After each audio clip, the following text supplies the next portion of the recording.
don't be afraid to write something down, even if it sounds crazy, because sometimes crazy is the right answer. We've actually had a question about this, James. I'm always floored and impressed by the internal logic of your films.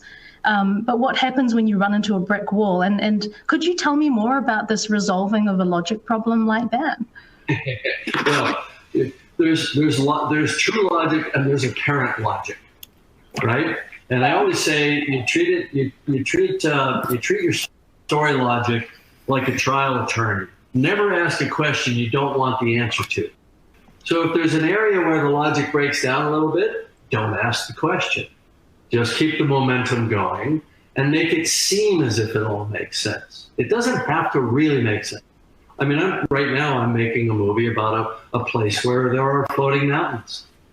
And I actually I shot a scene with Sam Worthington where he explained how the mountains float. And guess what? People just bought it. The scene came out of the movie. I said, how can we take the scene out of the movie? It explains how the mountains float. The answer is people don't care. They don't care where the mountains float. They just want to believe that there is a place in the universe where mountains can float. And that's sufficient, right? So that's an important thing to keep in mind. Yes, the film, the story, the narrative has to make inherent logic or has to make inherent sense. But you can dodge and weave around kind of real world logic problems just with the momentum of the story and with motivating a character's actions from character, from emotion. Because emotion is not logical anyway. Right. It's never logical, but you develop a feeling for it or an empathy for it. I was just thinking, there's a moment in Terminator 2 where John says, why don't you just turn into a bullet and kill? And he says it, and then I think there's an explanation. But sometimes, where do you get that gut, that instinct to know when an audience will buy it?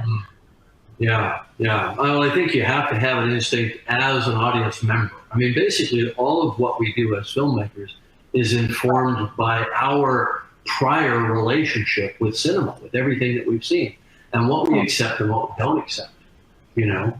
And so I think there's a difference between having to explain everything and why it's happening and getting, especially if you're telling a fantasy story or science fiction film, giving it some detail, giving it some texture.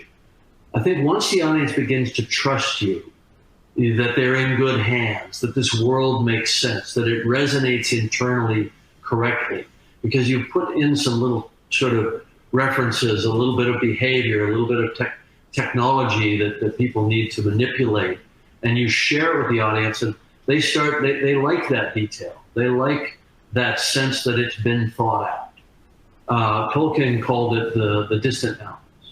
You don't paint a landscape with just the close things. You paint the distant mountains as well. And that tells you that there's a world beyond the immediate world that you're seeing. And I think you do that in a story sort of in the sense that we'll explain a little bit of it, and we'll do it in a very offhand way. And some of the things will be kind of self-obvious.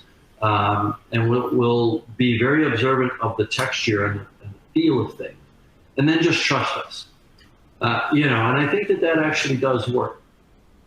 Right. I mean, apparently it's worked.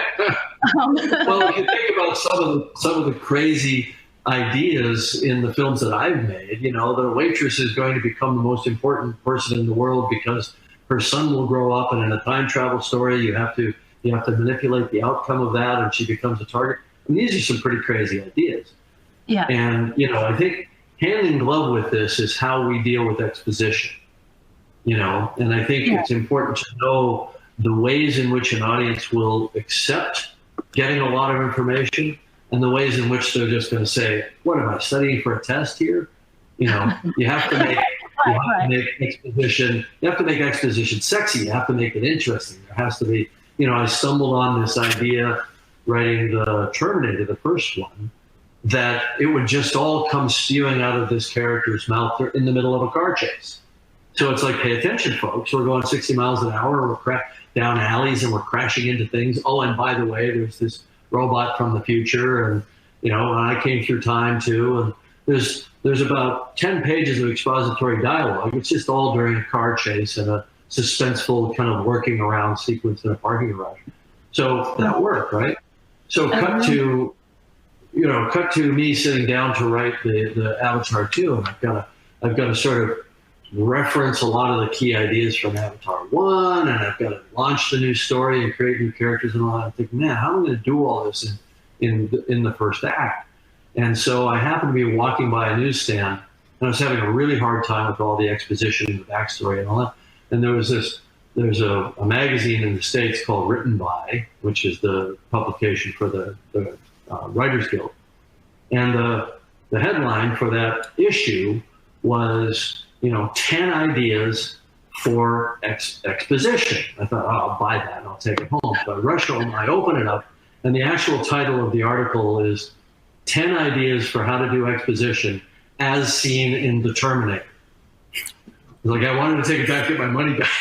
Because I guess I'd already peaked early on that one. That's no help. And every story is different. Every story has its own rules. But yeah.